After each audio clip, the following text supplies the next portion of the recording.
suñu Ousmane Sonko ak Diomaye waxoon nañu tey réew mi mën nañ ko defal ci fii ak 2025 sax man personnellement man duma ko gëm mënta nekk loolu.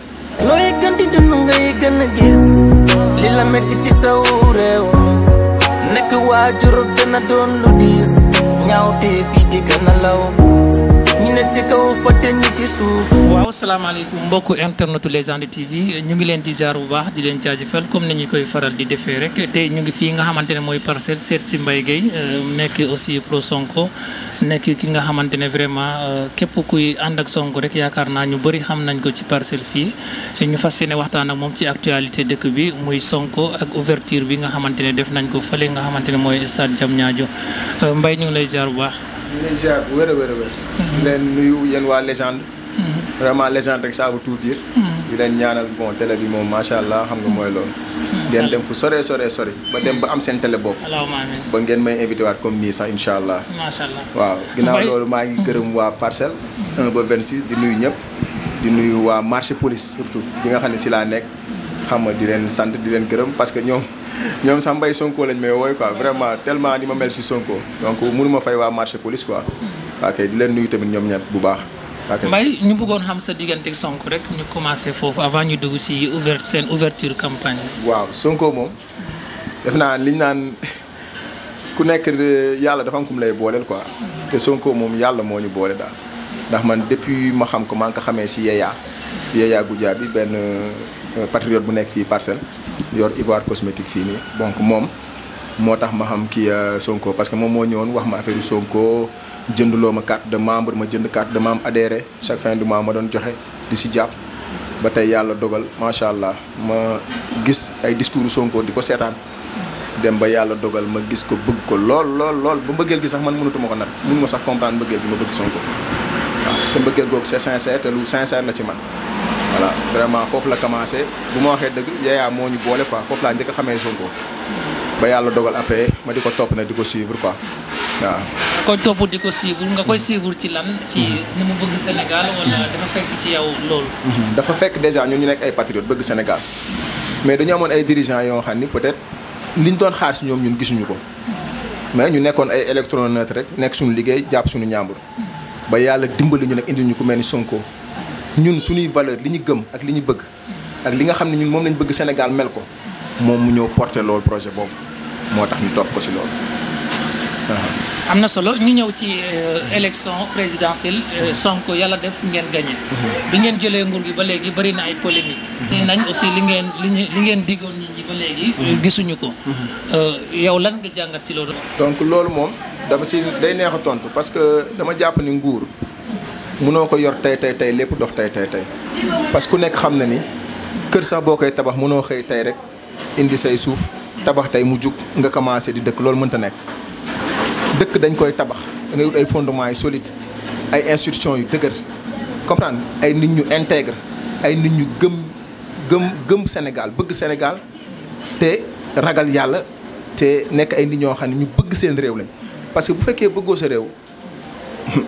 mënoo doxal quoi mënoo doxal pour nga def yéen il faut nga bëgg sa réew ba pare nekk nit ku am benn valeur il faut nga am valeur réew mënul dox te ñi ko yor du ñu ay nit ñoo xam ne ñu bëgg seen réew lañ déjà nekkuñu ay nit ñu intègre gëm seen bopp ba pare ragal yàlla loolu boo amul ci réew dañuy sonn rek waaw dañuy sonn rek. donc léegi nag li gars yi di wax naan depuis bi ñu ko yoree ba léegi mënagul dox mais ñun patriotes yi sax ñun sénégalais yi sax laa la wax de. suñu Ousmane Sonko ak Diomaye waxoon nañu tey réew mi mën nañ ko defal ci fii ak 2025 sax man personnellement man duma ko gëm mënta nekk loolu waaw. parce que xamul tax réew kenn mënu ko defar ci benn 1 an ak ci benn 6 mois ak ci benn 2 ans mënta nekk. sauf que nag lenn mën na nekk comme lu mel ni institution boo xoolee justice. parce que son excellence moom woote woon na fële Diamniadio. gars yi waxtaan ci wàllum justice. ak pôle judiciaire ak pôle je sais pas pôle judiciaire financier xaw ma. bi nga xam ni moom lañu def tribunal yàggul. pour que gars yi ñi nga xam ñoo jël alal réew mi ñu saytu leen. ñi nga xam ne ay CREI yi wala OFNAC wala xam nga gars yi noonu nga xam ne ñëpp jàpp épinglé na leen. ñu mën leen teg ci yoon. voilà donc loolu rek déjà rupture la. te gis nañ ni foofu avancement mi ngi am ndax tey boo xoolee li am nii. justice ni muy doxee nii ak démocratie ni muy doxee nii gëjoon nañ ko am. waaw par rapport ak li fi nekkoon. nga xam ni am na changement. donc mais gars yi aussi ñu ngi leen di sànni ay xeer nee nañ aussi bi ngeen yéegee ba léegi. presque li ngeen doon bañ leen loolu ngeen di def ba léegi. non parce que gis nañ tëj nañ Bougane. ak ñeneen ñi nga xamante ne ñu ngi leen di woowaat. non ñoom dañuy jaawale xam nga boo xoolee ku mel président Ousmane Sonko moom. musta saaga wala mu wax kenn lu ñaaw. ba ci sax justice ba ci sax wàllu justice muy gendarmerie muy police muy GIGN muy BIP muy force de défense et de sécurité amul benn manque de respect boo xam ne Ousmane Sonko mus na leen ko wan amul. mais par exemple boo xoolee ñii ñu jàpp ñëpp ku mel ni Bougane mais ku ne xam ne président fu mu nekk kenn amul droit dem fa. loolu moom xam na ko même bu ko xamul sax am na ñu mu àndal mën nañ ko conseiller loolu. yow déjà def nga benn acte bu njëkk a grave mooy lan mooy nga njëkk a ñëw benn gendarme nga offensé ko loolu du cër sax.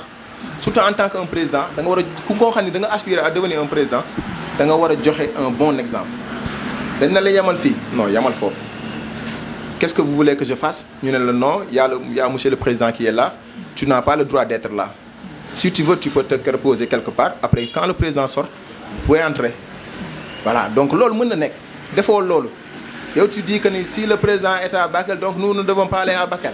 dites à vos supérieurs nangam mais ça c'est un manque de respect total envers xoolal yow waxuma la sax gendarme bi nga ko def mais envers ton pays parce que tu aspires à devenir un président donc yow da nga war a joxe na bon exemple kooku mooy benn ñaareel bi mooy fii parparloo amu fi parce que fii la Bougane taxaw récemment ñu dégg ko mu ne lan mu ne un président da ngay am noo mel am noo jantal am charisme nangam mais xuusmaa ñàpp. loolu day tooñ rek. day tooñ da ko jàppee kii rek da ko jàppee budget politique rek. waaw mais boo koy def tamit da nga koy def ci respect parce que un président de la république du n'importe qui. mooy kilifa ñun ñëpp suñu kilifa lañ.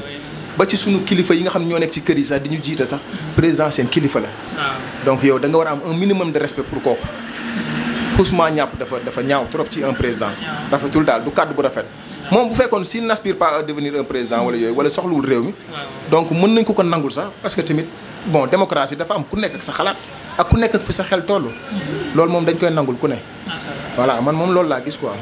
mais Cheikh Yérim Seck aussi ñëw na tàgg leen aussi nee na aussi li ngeen waxoon ak li ñu gis actuellement réew mi dafa métti durant les 6 mois passés dara amul ci projet bi projet la ñuy dégg rek mais projet bi lan mooy projet bi exactement kenn mënu ko xam nga projet bu ñu koy wax c'est à long terme du loo xam ne pour tey la donc moom jàng na war na xam loolu projet bu ñu koy wax du pour tey dama am projet pour takk jabar da ngay ñëw tey takk jabar très bien loolu rek déjà réponse boobu rek mënoon na yem foofu mais réew tamit kenn mënu ko defar ci 6 mois kenn mënu ko defar ci 7 mois Bassirou Diomaye son excellence monsieur le président Bassirou Diomaye ak Ousmane Sonko monsieur le premier ministre bu ñu leen waxoon ne leen ñoom ñaar ñu toog ne ñun mën nañoo defar Sénégal ci 1 an wala ci 2 ans man personnellement patriote laa de mais man loolu mënu ma ko gëm li Sénégalais yi bëgg yëpp am ko non mënut a nekk par contre leen mën na nekk institution yi ak démocratie bi ak suñu charte réew li nga xam ni démocratie moo ko laaj li nga xam ni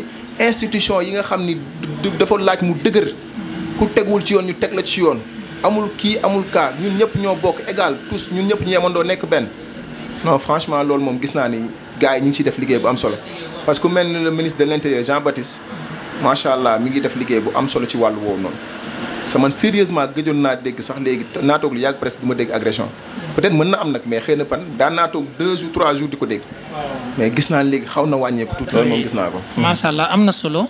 ñu dugg rek directement ci li nga xamante ne mooy préparation des élections législatives. ñu gis ne aussi opposants yi bëri nañ parce que coalition yi aussi xaw nañoo bëri. teewul aussi bi ngeen defee seen sortie bi ba léegi aussi fépp fi nga xamante ne dem ngeen foofu. mbooloo mi day jóg. bokkul ak beneen parti bi nga xamante ne aussi ñooñu. tam ku mel ni Amadou Ba. moom am na mbooloo. loolu aussi naka ngeen koy tey seen. waaw mais c'est parce que Sonko li mu wane Sénégalais yi la rek dafa indi projet am wane bëgg Sénégal waxam yi mu waxoon ay kàddu démbam nekk ay kàddu tayam rek nit ñi topp ko ci rek. am tamit ñoo xam ni parce que dafa am ñoo xam ne mosuñu gis Sonko seen àdduna te bëggu ko cofeel goo xam ni da ngay xam ne lii du Sonko mais mbiru suñu borom la te nit da ngay nangu li yàlla dogal te ñoom dañu waroon xam ne ñoom Ousmane Sonko dafa bëgg réew mi. te ñoom bu fekkee dañoo bëgg réew mi li ñuy woote dëgg la si ñoom néew ma opposition warul am de mais jamono yi sax du jamonoy opposition jamonoy jàppalante la liggéeyaat Sénégal teg ko ci yoon mais opposition war na am ci réew parce que mooy tax tamit ñii fi nekk mën a tegu ci yoon. mais ku mel ni Amadou Ba mais Amadou Ba bi mu fi nekkee premier ministre sax ñun xamuñu ko dara ñun xamuñu dara ci réew mi lan la def pour son pays yow bu fekkee gars yi ñu ku ci nekk mi ngi naan la ay rapport ceci ay rapport par là premier ministre boo xam ne musul sax génn dem ci population bi xam li ñuy dund xam métti yi ñuy dund kooku mënuñu ko nawloo en fait. daa mel ni commencé na am mbooloo de ndax gis naa ko dem mu dem côté Ngoundiane. waaw bëri na mbooloo foofu ak Thiès. non Sénégal moo demee noonu maanaam nit foo dem ci àdduna muy opposant bu mënti doon ku ci nekk am nga fa fief boo xam ne même boo fa demee gars yi dinañ la topp même bu dul loolu sax nit ñi la fait que ñu naan Amadou Ba mosuñu ko gis déjà c'est normal ñu génn xool ko wala kumpa sénégalais ñun ñëpp ku ne xam ne kumpa da koy rey boo tey daree nga romb dañuy bëgg a xam kan la kii mooy Amadou Ba kii mooy Amadou Ba loolu c'est normal mais ku mel ni Sonko nit ñi dañ ko bëgg boo xam ne am na ñoo xam ne mosuñu ko teg bët peut-être que man j'ai la chance gis ko 4 fois bi ma koy mujjee gis maa ngi ko gis bon Dakar Arena bi keroog le 19 c'était sama 1 an de mariage ak sama jabar ñu demoon bëggoon ko célébrer foofu laa ko mujjee mais bi ma koy mujjee gi am 1 an de mariage bi foofu nga ko célébrer foofu laa ko feetee ak sama jabar très bien voilà yow te moom dafa feebaroon wérul quoi ma ne ko tey ngaa toog moom tamit patriote la mu ne non man damay dem vraiment ci Ousmane Sonko parce que moom tamit dafa bëggoon gis Amadou Ba dafa bëggoon gis Ousmane Sonko. lu tax ngeen choisir célébrer foofu. waaw parce que dañ ko déjà benn c'était un jour boo xam ne bu important la pour ñun ñaar parce que si lañ am 1 an de mariage mais le fait que monsieur le président Ousmane Sonko woote ñu bëggoon dem pour gis ko bëggoon dem wane suñu cofeel ak suñu mbëggeel ci réew mi ak wane suñu mbëggeel ak suñu cofeel ci Ousmane Sonko moo taxoon ñu gënoon dem foofu noonu parce que moom patriote la man patriote la daa bëgg Sénégal bëgg Sonko ma bëgg Sénégal bëgg Sonko ñu ànd feete ko foofu dem vraiment mu fees dell ñu gis suñu waa ji kontaan sant yàlla daal. am na solo. kon dañuy lay bàyyi rek puisque aussi temps bi xaw naa gudd tuuti ñu ngi lay déranger ci sa liggéey bi. dëgg la dañ lay bàyyi rek nga def sa tàggatoo. d'accord sama tàggatoo nag lii lay doon mooy maa ngi sant vraiment waa marché police aw ma seen fay unité 14 bi ma nekk nii parce que bokk nañ ci ñi ma gën a jàppale quoi voilà beneen bi mooy sama région Thiès waaw sama gars yi nekk foofu ñoom Assane ñoom Ismaïla ñoom sama ndijaay yi ñoom ñëpp sama yaay surtout mention spéciale waaw moom patriote la tamit ak suñu waa kër ñoom ñëpp ay patriote lañ ñun suñu kër ñëpp Thiès ay patriote lañ mais sama yaay moom vraiment mention spéciale ci moom parce que tey lii yëpp moom la quoi moo ñu jàppale xam nga suñ ñëwee di ko wax suñuy rêve naan ko ay Ousmane Sonko naan mu ñuy déglu bi affaire yi tàngee moo ñu doon woo mbay mbaa demoo si lii mbay mbaa tellement affaire bi ni mu nekkee woon kii si ñun mais moom macha allah dañ koy ñaanal tamit gudd fan ak wér quoi yéen tamit di leen ñaanal waa Légende TV di leen ñaanal ngeen am seen télé bopp dem ba macha allah affaire yi yokk bu baax a baax a baax waaw vraiment loolu lañ leen di ñaanal di rafetlu liggéey bu baax a baax a baax. jërëjëf Mbaye kontaan naa vraiment di la jaajëfal. jaajëf merci beaucoup. ok. looy gën di dund ngay gën a gis li la metti ci saw réew nekk waajur gën a doon lu diis ñaawte fii di gën a law ñu ne ci kaw fàtte ñi ci suuf doole seytaane di gën a yaat